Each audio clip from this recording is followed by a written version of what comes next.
Hey guys, Killer Off-Road Hobbies here. We're gonna do a review video on the Team Losi LST XXL 2 electronical version. So this is a huge monster truck. It's considered 1/8 scale. I would go as far as to say it's probably 1/7-ish scale, because it's on the huge side of the 1/8 scale spectrum.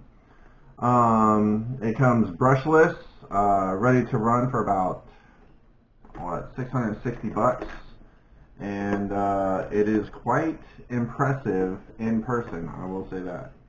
I do love the body, the lightning scheme and everything. I really do like the body. I like the blue, the red, the white. The stickers, I like how it doesn't have a ton of stickers on it, but it lets you know it's from Horizon Hobby, lets you know who made it and what it is. I really do like the body. Now, I'm going to do this the same as I've done previous videos. I'm not going to get too crazy about it. I'm just going to do some pros, some cons, and then tell you guys what I think. So let's get into this review. Now, right out of the gate, I'm going to tell you I like the body. That's a pro for me. I do like the body.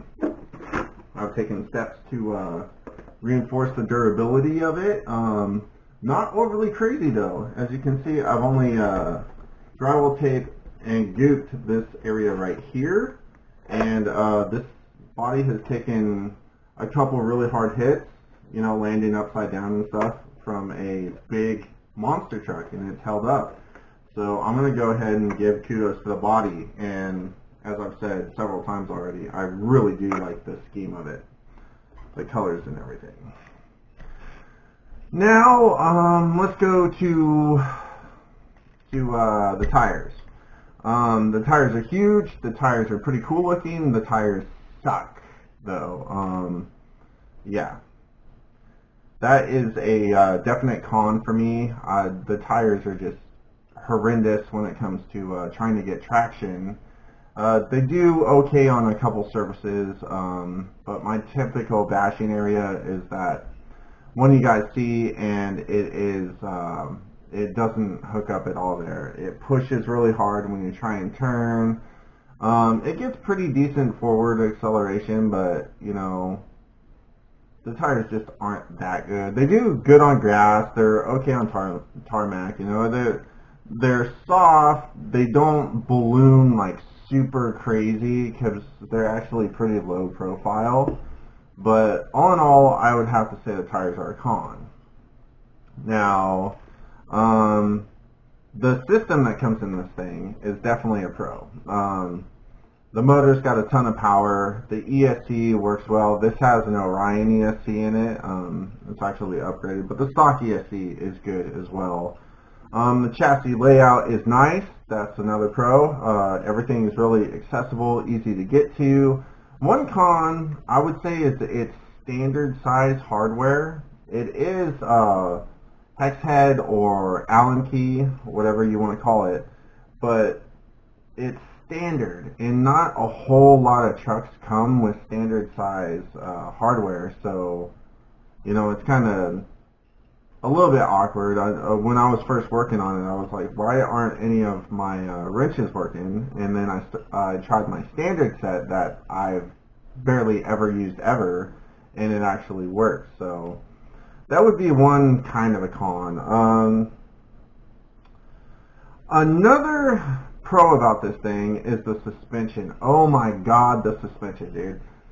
The suspension on this thing is like probably the best, you know, taking landings and stuff that I've come across in my RC. It is, like I was saying with the Savage XS, the suspension on this thing works well. You do want to upgrade to these, I guess you would call them neon yellow springs though. It makes it a lot better.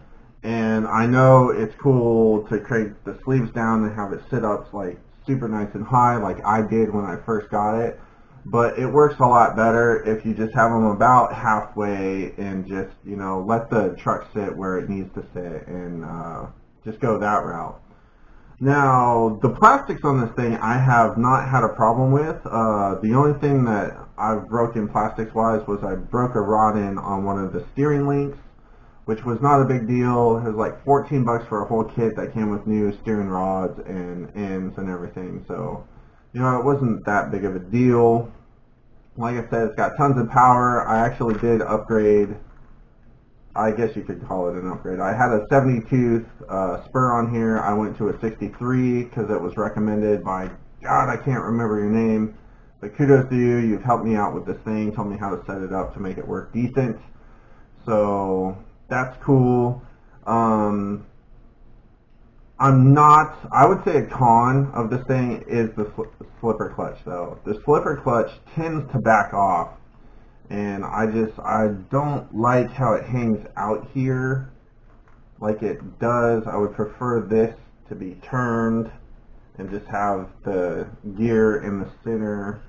You know, it is supposed to have a cover on it, but I just took the cover off because I got tired of taking the screws out to like get to this and everything, because even with the little hole in it, you still have to try to hold the spur gear when you're tightening it down.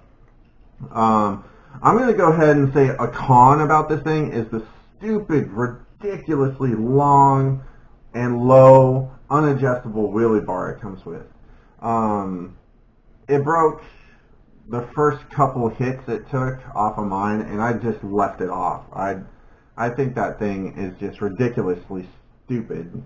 Just sticking out here like 6 inches, and it's like straight out.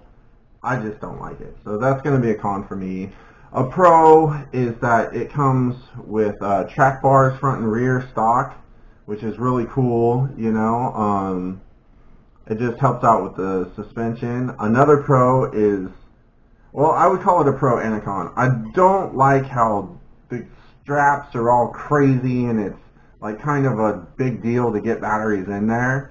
But I do like how generous the battery tray is, and how when your batteries are in there, they're in there. They're not coming out. So I think that is a good thing as well. Now, my biggest con about this truck is the diffs. The diffs are crazy, crazy weak. From my experience, I mean, some people could have never had a problem with their diffs or anything, but I literally feel like I have to be careful with this thing when I'm driving it, because the diffs are the gears inside are just garbage. I've found, like, the diffs, and they're expensive. That would be another con about this thing. Parts are relatively expensive for this thing. It's a big RC, it's got big parts, it's going to cost you a little bit of money. So that's going to be another con. A pro is this thing is really fun to drive. It actually is. It's really fun to drive. It's got a huge presence. People look at it, you know, people are wowed by it. And, you know, that is cool. When you pay as much for an RC as you're going to pay for this thing, you want people to be impressed by it. You want to be impressed by it. And I am definitely impressed by the size and the power and everything of this truck. Which I'm going to get into kind of a rant here. And I apologize up front, guys, but I have to say this. When a truck comes out of the box 6S capable, the truck should be able to run 6S. Like, I hate to go back to it, but the Creighton. You can run the Creighton on 6S all day long and not have to worry. You can run the Tython on 6S all day long and not have to worry. The Talion all day long, 6S, not worry. The Centon all day long, 6S, not worry. I mean, almost the entire, you know, ARMA A-scale lineup until you get to the Nero. So, yeah, I'm going to rant on that for a second. When you, as a manufacturer, put out a product and you say, this is 6S capable, the truck should be able to handle it. I don't care if you say, look, if you run the truck on 6S, it's going to break. Well, That's true. Every truck can break, but you shouldn't put out a product that says it's capable of something if it's not really capable of something. This thing will break on 6S. The diffs will just blow out on you. It's for me, from my experience, it's inevitable. People say, run on 4S, run the 63 tooth spur gear with like a 23 to 25 tooth pinion gear. And, that's all good and fun. But when a car that I get can handle 6S, I would like to be able to put 6S in it and take it out and drive it and not have to worry every time I squeeze the trigger if, a $50 part's just going to blow out of it. Which brings me to my thoughts on this truck as a whole. Do I like the truck? Yes, I do. I do like the truck. Is it fun to drive? It's a ton of fun to drive. Would I buy this truck brand new again? I'm going to say no. Because of the fact that it's just not capable of handling 6S. I find it not capable. I am not willing to spend $50 every time I want to run this thing with a little more power. Now, I do know that I told you guys that I was going to run this thing on 5S, and that was totally the plan. I ordered a battery. The battery got here. It was the wrong battery. I contacted the seller that I bought it from. They sent me another battery, which was the wrong battery. So I asked for a refund. I sent those batteries back, and I bought another battery. And would you believe it that I got sent the wrong battery again? So I decided to just go ahead and tell the guy, hey, you sent me the wrong battery. I just kept the battery because they actually sent me a better battery than I ordered for the price of the lower battery that I wanted to run this thing on 5S. But as far as this thing sits, if you guys want to buy one, I'm not going to say no. I'm not going to jump through your computer and say, no, don't buy this thing. Because this is a good RC. It is really fun to drive. And with a little bit of work, it's a great, reliable RC on 4S. 100%. I mean, hands down, it is a good RC. The only reason I don't like it per se is that you can't run it on 6S when I feel it should be ran on 6S. This is a huge RC, has a ton of power, it's got huge components. It should be able to run 6S. I think it's ridiculous that it can't run 6S without taking a chance of just blowing something up just driving around. I do understand if you're like being an idiot on 6S and trying to do double backflips and having bad landings and stuff like that. Yeah, I understand that, An RC is not designed to take that type of punishment. But as far as being able to just run on 6S like it says it's capable of and having to worry, that's the thing I don't like about this truck.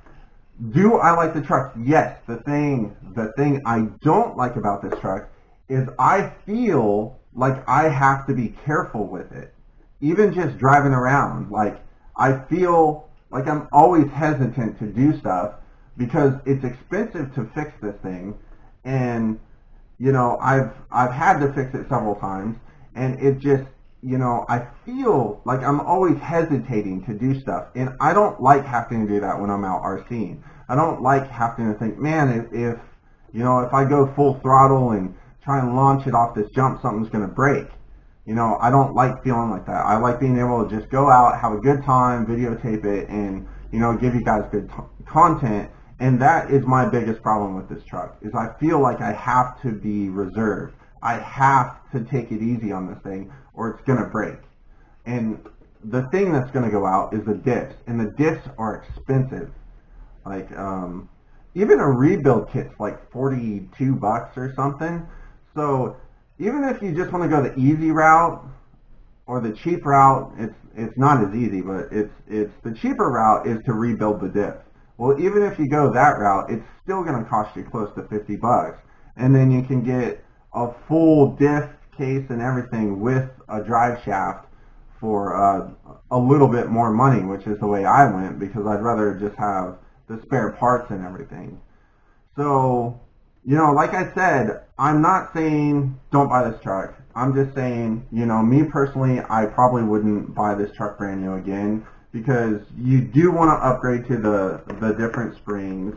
You know, you're going to want to not run it on 6S, and just kind of, you know, be careful with it. I've seen people have really good luck with this thing, you know, bashing it, and it holds up. I just haven't been that guy. I haven't been lucky like that. But it is really fun on 4S. Well, that's where we're going to conclude this video, you guys. Please like, subscribe, thumbs up if you like this video. I'm sure I'm going to get a lot of thumbs down on this video, but I want you guys to know my honest opinion, and I'm going to give it to you, whether, you know, it makes it to where I lose a couple subscribers, I get a lot more thumbs down than normal. It's just, I'm going to shoot you guys straight of how I feel about an RC, but this is my point of view on this truck, and nobody else's. This is just, I'm saying this from my personal experience with this truck, and that's how I do my reviews. So thank you guys again. Killer Off-Road Hobbies. Peace, guys.